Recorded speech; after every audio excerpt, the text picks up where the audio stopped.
Periyar Maniam Institute of Science and Technology, Tanjavur. Mechanical Engineering with specialization in Energy Engineering, Robotics and Industrial Automation. அன்பு நெஞ்சங்களுக்கு இனிய வணக்கங்கள். மூன்றாவது முறையாக பிரதமராக பதவியேற்றிருக்கிறார் மோடி. அவருடைய மந்திரி சபை குறித்து ஒரு சிறு குறிப்புங்க. சாதித்த சந்திரபாபு பவர் காட்டிய பவன் எப்படி ஸ்கோர் பண்ணாங்க? இங்க நம்முடைய தமிழ்நாடு எடுத்துக்கிட்டோம்னா அப்பவே பெரியவர் பேச்சை கேட்டிருக்கலாங்க அப்படின்னு புலம்பிட்டு இருக்காங்க. வேற யாரு? பாமகவினர் தான். அந்த அளவுக்கு உள்ளுக்குள்ளார பெரும் போரே அரங்கேறி கொண்டிருக்காமா. என்னதான் நடந்துட்டு இருக்கு பாமகவில்? இந்த பரபரப்பான பின்னணிகள் தாங்க இன்றைய நம்முடைய விரிவான ஜேவி பிரேக்ஸ். நான் உங்கள் சகோசே த இளங்கோவன். நிகழ்ச்சிக்கு போகலாம்.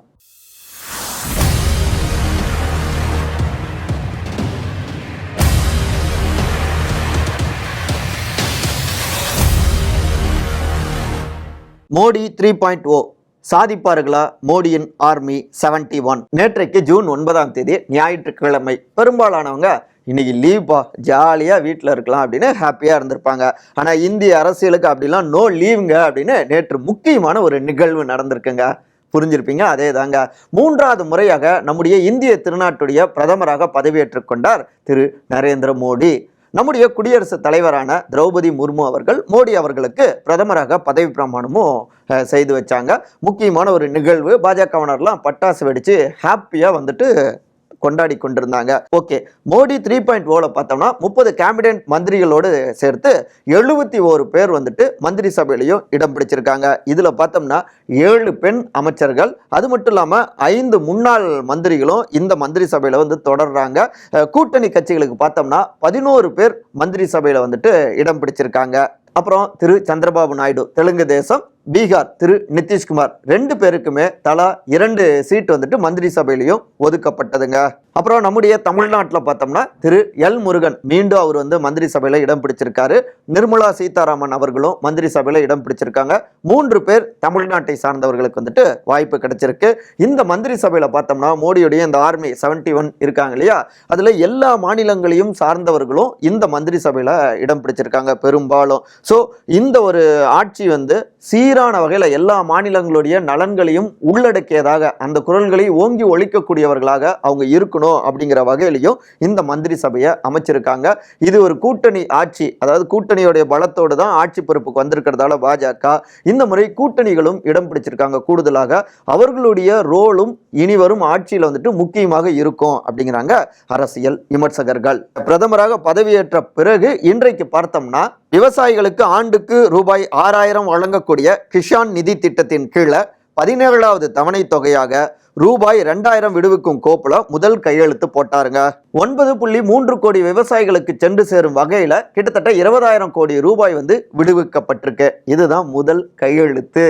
ஸோ வளர்ச்சி, விவசாயிகளுடைய நலன் அப்படின்னு புதிய பொறுப்புக்கு வந்து அடியெடுத்து வச்சிருக்காங்க மோடி அவர்களுடைய புதிய சர்க்கார். ஸோ நாட்டுடைய வளர்ச்சிக்காக தீவிரமாக செயல்படணும் அப்படிங்கிற எதிர்பார்ப்பு எல்லா மக்கள்கிட்டையும் இருக்கு, நமக்கும் இருக்கு. இந்த மந்திரி சபை குறித்து இன்னும் கூடுதல் தகவல்களை நம்முடைய அடுத்த காணொலியில பார்க்கலாம். அதே நேரத்தில் கூட்டணி கட்சியில 2 சீட்டை அள்ளி இருக்காங்க இல்லையா, எப்படி சாதித்தார் திரு சந்திரபாபு நாயுடு பார்க்கலாங்க. ஜெகனின் ஓவர் கான்பிடென்ட் 5 அடியில் சாதித்த சந்திரபாபு. நடந்து முடிஞ்ச மக்களவை தேர்தலோடு ஆந்திர மாநிலத்துக்கான சட்டமன்ற தேர்தலும் அரங்கேறினது இல்லைங்களா, அதுலதான் மொத்தமுள்ள 175 தொகுதிகளில் தனி பெரும்பான்மையாக மொத்தமாக 135 தொகுதிகளை வெற்றி பெற்று இன்று ஆட்சி பொறுப்புக்கு வந்திருக்காங்க திரு சந்திரபாபு அவருடைய தெலுங்கு தேசம். அங்க சிட்டிங் ஆட்சியில் இருந்த முதலமைச்சராக இருந்த திரு ஜெகன்மோகன் ரெட்டி அவங்களுடைய ஒய்எஸ்ஆர் காங்கிரஸ் கட்சி வெறும் 11 இடங்களை தாங்க பிடிச்சது. மோசமான ஒரு தோல்வி. எப்படி சாதிச்சாரு சந்திரபாபு? கடந்த 5 ஆண்டுகள்ல ஆந்திராவில் பல்வேறு நலத்திட்டங்களையும் தொடங்கி வச்சிருந்தாரு திரு ஜெகன், மறுப்பதற்கு இல்லை. ஆனாலும் ஆந்திராவில் வேலையில்லா திண்டாட்டம், விலைவாசி ஏற்றம், புதிய முதலீடுகளை கொண்டு வராதது அப்படின்னு பல்வேறு சிக்கல்கள் இருந்ததுங்க. இது ஒன்று. இரண்டாவதாக மாநிலத்துடைய கடன் அப்படின்னு பார்த்தோம்னா கிட்டத்தட்ட 13 லட்சம் கோடி அளவுல அதை விட எகிரிடுச்சுங்க. மோசமாக கடனுக்கு தள்ளியது, மாநிலத்தை பெரிய அளவுல வளர்ச்சிக்கு கொண்டு போகாதது அப்படின்னு ரொம்பவே இதுல சறுக்கிட்டாரு ஜெகன். மூன்றாவதாக அரசு பள்ளியில ஆங்கில வழி கல்வியை கொண்டு வந்தது, போலவரம் நீர்ப்பாசன திட்டத்தை நிறைவேற்றாம கிடப்புல போட்டது, இவை எல்லாமே ஜெகனுடைய ஆட்சி மீது மக்களுக்கு பெரிய அதிருப்தியை ஏற்படுத்துறதுங்க. இதன் தொடர்ச்சியாகவே அவருடைய ஆட்சிக்கு எதிராக காத்திரமான போராட்டங்களை முன்னெடுத்திருந்தாரு சந்திரபாபு. இந்த நிலையில தான் கடந்த ஆண்டு பார்த்தோம்னா ஊழல் வழக்க காரணமாக காட்டி சந்திரபாபு அவரை ஜெகன் கைது செஞ்சாருங்க. அவரை கைது செய்ய வேணாமே அப்படிங்கிற ரீதியில பெரும்பாலான சீனியர்கள் தெரிவிச்சிருக்காங்க, கருத்துக்களை தெரிவிச்சிருக்காங்க. ஆனாலும் ஜெகன் எதை பற்றியும் கவலைப்படாம கைது செய்தாரு. அவருடைய கண்ணீர், சந்திரபாபுடைய கண்ணீர் இன்னொரு பக்கம் மக்கள்கிட்ட அனுதாபத்தை ஏற்படுத்தியது. அந்த அனுதாபம் இன்னைக்கு சந்திரபாபுவை தனி பெரும்பான்மையோடு ஆந்திராவில் ஆட்சி பொறுப்புக்கும் கொண்டு வந்திருக்குங்க. அழகா அதை அப்படியே டியூன் பண்ணிட்டாரு. இதன் தொடர்ச்சியாகவே நான்காவதாக ஜெகனுடைய ஓவர் கான்ஃபிடென்ட், யாரும் கூட்டணி வேணாம் அப்படின்னு சொல்லி நான் இறங்கி சோலோவாகவே ஜெயிப்பேன் அப்படின்னு சொல்லி இந்த தேர்தலை சந்தித்தது. அதே நேரத்தில் பாஜக, ஜனசேனா, தெலுங்கு தேசம் அப்படின்னு ஒரு வலிமையான கூட்டணியை கட்டமைச்சாரு சந்திரபாபு. ஐந்தாவதாக வாண்டடாக இந்த கூட்டணிக்கு வந்து தளபதியாக செயல்பட்டு ஜெகனுடைய ஆட்சிக்கும் முடிவுரையும் எழுதினாரு திரு பவன் கல்யாண். இந்த 5 அஸ்திரங்களும் தான் ஆந்திராவில் ஜெகனுடைய ஆட்சியை சாய்த்து விட்டது. இன்னொரு பக்கம் சென்ட்ரல் கவர்மெண்ட்லையும் மந்திரி சபையிலையும் சந்திரபாபு அவர்களுடைய கட்சி இடம் பிடிக்கவும் ஒரு வாய்ப்பை ஏற்படுத்தியிருக்குங்க.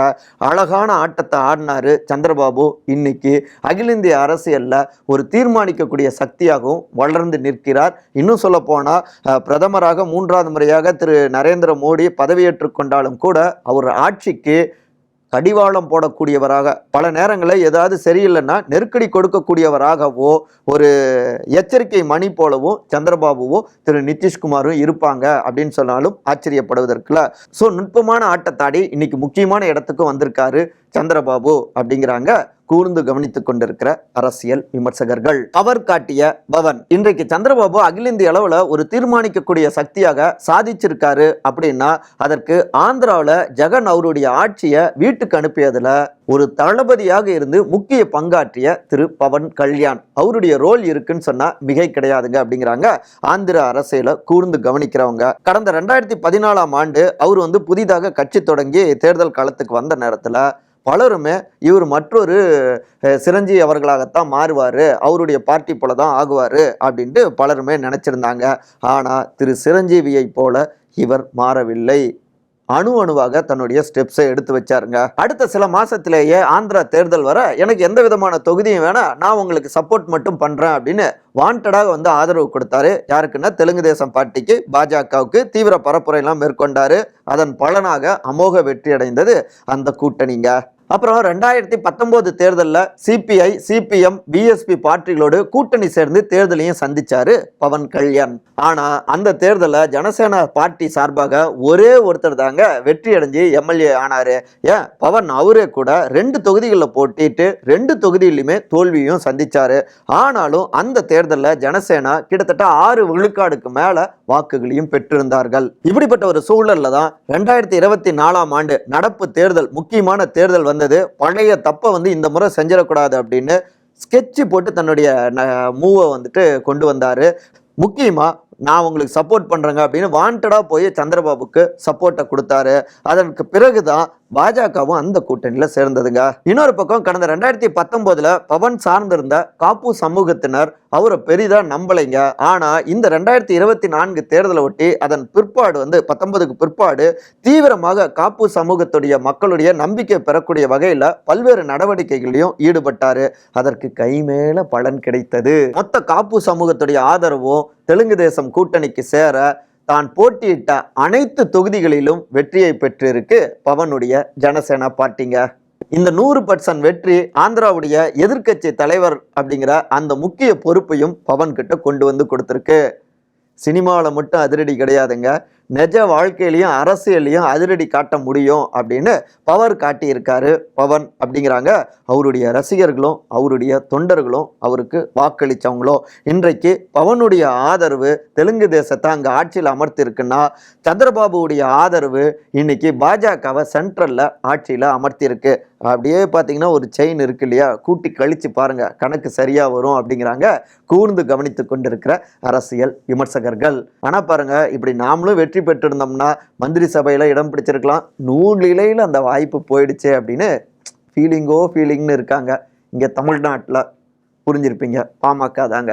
சௌமியா அன்புமணியின் தோல்வி, அங்கீகாரம் பெறாத பாமக, அறுவடை செய்த பாஜக. பெரியவர் பேச்சையே கேட்டிருக்கலாம், புலம்பும் பாமகவினர். எப்படி தோல்வியை தழுவினாங்க, எங்கே சறுக்கினார் திருமதி சௌமியா அன்புமணி அப்படின்னும், இன்னொரு பக்கம் சரிந்த வாக்குகள் விசாரணையை தொடங்கிய அறிவாலயம் அப்படின்னு விரிவாகவே நாம் ஒரு காணொலியை பதிவு செஞ்சிருந்தோம் இல்லையா கடந்த சனிக்கிழமை. அதற்கு நல்ல வரவேற்புங்க. குறிப்பாக ட்ரெண்டிங் 2ல வந்தது. நம்முடைய அன்பு நேயர்களுக்கு எங்களுடைய மனமார்ந்த நன்றிகளை தெரிவிச்சுக்கிறோம். தொடர்ந்து உங்களுடைய ஆதரவை கொடுங்க, விமர்சனங்களை பதிவு பண்ணுங்க, வாழ்த்துறைகளையும் தவறாமல் பதிவு பண்ணுங்க. குறிப்பாக இந்த காணொலியை பார்த்துட்டு தருமபுரி வட்டாரத்தில் இருக்கவங்க, பாமகவினர், திமுகவினர், பல்வேறு கட்சியினரும் நிறைய பேர் வந்துட்டு தொடர்பு கொண்டு பேசினாங்க. அதில் ஒரு பாமக சார்ந்த சோர்சஸ் வந்து பேசுறப்ப, எங்க நீங்க வந்து பதிவு செஞ்சிருக்கீங்க, ஆனாலும் பார்த்தோம்னா தமிழ்நாடு முழுக்க கிட்டத்தட்ட 221 சட்டமன்ற தொகுதிகளில் திமுக லீடிங்கா இருந்திருக்கு அப்படின்னு தகவல் இருக்கு இல்லையா. அதே நேரத்தில் அதிமுக 8, தேமுதிக 2, ஆனா பாமக நாங்க 3 சட்டமன்ற தொகுதியில ஃபர்ஸ்ட் நாங்க வந்திருக்கோம், இது ஒரு பாசிட்டிவான விஷயம் தானே அப்படின்னும் சோர்சஸ் பதிவு செஞ்சாங்க. அதே நேரத்தில் இதை மறுக்கிற மாதிரியும், நாடாளுமன்ற தேர்தலில் வெற்றி வாய்ப்பு இருந்த தருமபுரியை நம்ம கோட்டை விட்டுட்டோம், வெறும் 21,300 வாக்குகள் வித்தியாசத்துல தோல்வியை சந்திச்சிட்டோமே அப்படின்னு வேதனை குரல்களையும் பதிவு செய்யறாங்க மற்றொரு தரப்பினர் பாமகவிலேயே. இன்னும் சொல்ல போனா, நடந்து முடிஞ்ச தேர்தலில் தருமபுரியில 2வது இடமும் 8 தொகுதிகளில் 3வது இடமும், கள்ளக்குறிச்சி தொகுதியில 4ஆம் இடத்தையும் பாமக பெற்று இருக்கு. மேலும் போட்டியிட்ட 10 தொகுதிகளில் திண்டுக்கல், சேலம், கள்ளக்குறிச்சி, விழுப்புரம், மயிலாடுதுறை, காஞ்சிபுரம் ஆகிய 6 தொகுதிகள்லையும் பாமக டெபாசிட்டியும் இழந்திருக்குங்க. இதற்கு முக்கியமான காரணமே பாஜகவோட கூட்டணி போட்டதுதான் அப்படின்னு பாமகக்குள்ளார இருந்து புலம்பல் சத்தங்களும் வெளிப்பட்டு கொண்டிருக்கு. இது சம்பந்தமா பாமகவுடைய சில முக்கியமான சீனியர் நிர்வாகிகள் நம்முடைய உதவி பொறுப்பாசிரியர் பொன் குமரகுருபன் அவர்கிட்ட பேசுறப்ப, கடந்த 2019 தேர்தலில் 7 தொகுதிகளில் போட்டியிட்டு 5.5 விழுக்காடு வாக்குகளை பெற்றிருந்தோம். அதே நேரத்தில் இந்த முறை 10 தொகுதிகளில் போட்டியிட்டு வெறும் 4.3 விழுக்காடு வாக்குகளை மட்டும்தான் பெற்றிருக்க முடிஞ்சது. 3 தொகுதிகளில் கூடுதலாக பெற்று நாங்கள் களமாடியும் கூட எங்களுடைய வாக்கு விழுக்காடு அந்த பெர்சன்டேஜ் குறைஞ்சிருக்கிறது பெரும் அதிர்ச்சியை கொடுத்திருக்குங்க. அதற்கு முக்கியமான காரணம் கூட்டணிங்க. போன முறை அதிமுக கூட்டணியில இருந்ததால அதிமுகவுடைய வாக்குகளும் பாமகவுக்கு ரொம்பவே கை கொடுத்தது. உதாரணமா சொல்லணும்னா, தருமபுரி, கள்ளக்குறிச்சி, அரக்கோணம், விழுப்புரம் போன்ற தொகுதிகளில் கடந்த 2019 தேர்தலில் பெற்ற வாக்குகளை விட இந்த முறை நாங்கள் குறைவாக தான் பெற்றிருக்கிறோம். அப்புறம் புதிதாக இந்த தேர்தலில் களமாடிய காஞ்சிபுரம், ஆரணி, சேலம், மயிலாடுதுறை இந்த தொகுதிகளில் புதிய கூட்டணியான பாஜகவுடைய வாக்குகள் கொஞ்சம் கூட பாமகவுக்கு கை கொடுக்கலைங்க. இவ்வளோ எங்க சேலத்தில் பாமக செல்வாக்கா இருக்கு, அங்கே திமுகவும் அந்த மாவட்டத்தில் ஒரே ஒரு தொகுதியை தான் வெற்றி அடைஞ்சிருக்காங்க. சட்டமன்றத்தில் பாமகவும் அங்கே ஒரு தொகுதியை, மேற்கு தொகுதியில் வெற்றி அடைஞ்சிருக்கு. திரு அருள் வந்துட்டு அங்கே சட்டமன்ற உறுப்பினராக இருக்காரு. சேலம் மாவட்டத்தில் தொகுதியில் பாமக வலிமையான கட்சி, அங்கேயே பார்த்தோம்னா டெபாசிட்டை இழந்திருக்கோம். அங்கே நமக்கு கொஞ்சம் நெஞ்சம் விளையாடுந்த வாக்குகளையும் வேட்டு வச்சுட்டாரு பரப்புரை நேரத்தில் தமிழ்நாடு பாஜக தலைவரான திரு அண்ணாமலை. வேற என்ன, மறைந்த முன்னாள் அமைச்சரான திரு வீரபாண்டி ஆறுமுகம், வீரபாண்டியாரை வந்துட்டு அவர் பரப்புரை நேரத்தில் பேசினதை சேலம் மக்கள், குறிப்பாக சமுதாய ரீதியிலான மக்கள் ஏற்றுக்கொள்ளவில்லை. ஸோ நமக்கு வர வேண்டிய வாக்குகளையும் வேட்டு வச்சுட்டாரு அண்ணாமலை. அதே நேரத்தில் பாஜக போட்டியிட்ட இடங்கள்ல பாமகவுடைய ஓட்டுகள் ரொம்பவே கை கொடுத்துருக்குங்க. உதாரணமாக சொல்லணும்னா, திருவள்ளூர் தொகுதி, அங்கே பாஜக டெபாசிட்டை இழந்திருந்தாலும் 2ஆம் இடம் பிடிச்சதுக்கு முக்கியமான காரணம் பாமகவுடைய வாக்குகள் தாங்க. இதன் தொடர்ச்சியாகவே திருப்பெரும்புதூர், காஞ்சிபுரம், கிருஷ்ணகிரி, திருவண்ணாமலை, சிதம்பரம் இந்த தொகுதிகள்லையும் ரொம்பவே பாமக கை கொடுத்துருக்குங்க. இந்த தொகுதிகள்லாம் பாஜக அமைப்பு ரீதியாகவும் பலமா இல்லை, அவங்களுக்கு பெரிய வாக்கு வங்கியும் இல்லை. ஆனா இங்கெல்லாம் நல்ல வாக்குகளை வேற எப்படி பாஜக பெற்றது? வேற என்ன, பாமகவுடைய வாக்குகள் தான் பாஜகவுக்கு அப்படியே அறுவடையாகியிருக்கு. ஆனா பாஜகவுடைய ஒரு சில வாக்குகள் கூட பாமக பக்கம், பாமக போட்டியிட தொகுதிகளில் வரவில்லை. ஆக மொத்தத்துல எங்களை பயன்படுத்திக்கிட்டு பாஜக தங்களுடைய வாக்கு வங்கியை அதிகரிச்சுக்கிட்டாங்க. நாங்களோ பாஜகவோடு சேர்ந்ததாலேயே இருக்கிற வாக்கு வங்கியும் இழந்துட்டோம். இன்னைக்கு பார்த்தோம்னா எங்களுடைய மாம்பழ சின்னமும் கைவிட்டு போயிடுமோ அப்படிங்கிற ஒரு அபாயத்திலையும் இருக்கும் அப்படின்னு புலம்புறாங்க பாமகவுடைய சீனியர் நிர்வாகிகள். இன்னொரு பக்கம் பாமகவுடைய சில சீனியர் தலைவர்கள் பேசுறப்ப, 21,300 வாக்குகள் வித்தியாசத்துல எங்களுடைய அம்மா சௌமியா அன்புமணி அவர்கள் தோல்வியை சந்திச்சாங்க. அதே நேரத்தில் அதிமுக சார்பாக களமாடிய திரு அசோகன் பார்த்தோம்னா கிட்டத்தட்ட 2.93 லட்சம் வாக்குகளை பெற்றிருக்கிறார். ஒருவேளை நாங்கள் அதிமுக கூட்டணியில் இருந்தோம்னா நிச்சயமாக தருமபுரியில் நாங்கள் வெற்றி அடைஞ்சிருக்க முடியும். அது மட்டும் இல்லாமல் சேலம், கள்ளக்குறிச்சி, விழுப்புரம், கடலூர், ஆரணி, கிருஷ்ணகிரி போன்ற பல்வேறு தொகுதிகளிலும் திமுகவுக்கும் கடும் நெருக்கடியை எங்களால் கொடுத்திருக்க முடியும். அதிமுக பாமக கூட்டணி மூலமாக நிச்சயமாக இங்க ஒரு கணிசமான எம்பிக்களை பெற்று இன்னைக்கு தேசிய அரசியல்ல கூட ஒரு தீர்மானிக்கக்கூடிய சக்தியாக அதிமுக பாமக கூட்டணி இருந்திருக்கும்.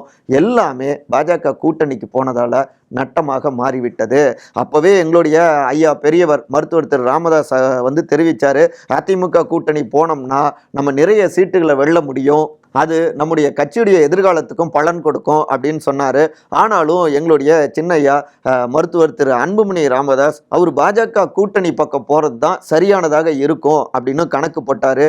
அந்த கணக்கு இன்றைக்கு பொய்யா போயிடுச்சுங்க. எப்படின்னா ஏற்கனவே அங்கீகரிக்கப்பட்ட கட்சிங்கிற அந்தஸ்தை எப்பொழுதே பாமக இழந்து விட்டதுங்க. இருந்தாலும் பதிவு செய்யப்பட்ட கட்சியாக முன்னுரிமை அடிப்படையில் மாம்பழ சின்னத்தை பாமகவுக்கு ஒதுக்குகிறது தேர்தல் ஆணையம். இந்த தேர்தலில் வாக்கு விழுக்காடும் குறைஞ்சிருக்கு, ஒரு வெற்றியை கூட பெற கிடையாது. அது மட்டும் இல்லாமல் 6 தொகுதிகளில் டெபாசிட்டும் இழந்திருக்கிறதால அந்த முன்னுரிமை சலுகையும் இழந்து போக வாய்ப்புகள் இருக்கு. ஸோ கட்சியுடைய இந்த சறுக்கல் தொண்டர்களை ரொம்பவே பாதிச்சிருக்குங்க அப்படின்னு புலம்புறாங்க பாமகவில் இருக்கக்கூடிய சில சீனியர் தலைவர்கள்.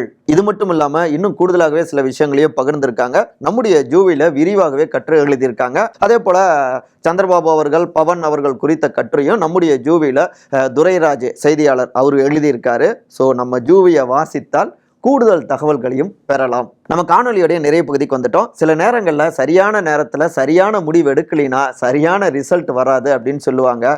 சமகால அரசியலில் நிறைய பார்ட்டிக்கு அது பொருத்தமாக இருக்கு போல. மற்றபடி இதே போன்ற அரசியல் சார்ந்த காணொலிகளை காண விகடன் டிவியை சப்ஸ்கிரைப் பண்ணுங்க. மறக்காம உங்களுடைய சிறந்த கருத்துக்களை கருத்துரை பகுதியில் வந்து பதிவு செய்யுங்க. அனைவரும் அன்பால் ஒருங்கிணைந்திருப்போம். நன்றி, வணக்கம். Periyar Maniam Institute of Science and Technology, Tanjavur. Mechanical engineering with specialization in energy engineering, robotics and industrial automation. Vikatan welcome back இப்ப வெறும் 29 ரூபாயில் ஜூனியர் விகடன், ஆனந்த விகடன், நாணயம் விகடன் உள்ளிட்ட 8 டிஜிட்டல் இதழ்கள், வேல்பாரி, நீரதிகாரம், அணிலாடும் முன்றில் உள்ளிட்ட கிளாசிக் தொடர்கள், சுஜாதா, எஸ் ராமகிருஷ்ணன், அசோகமித்ரன் உள்ளிட்ட நட்சத்திர எழுத்தாளர்களின் சிறுகதைகள் என 29 ரூபாயில் 3 மாதங்களுக்கு விகடனை அன்லிமிட்டடாக படிக்க இப்போதே சப்ஸ்கிரைப் செய்திடுங்கள்.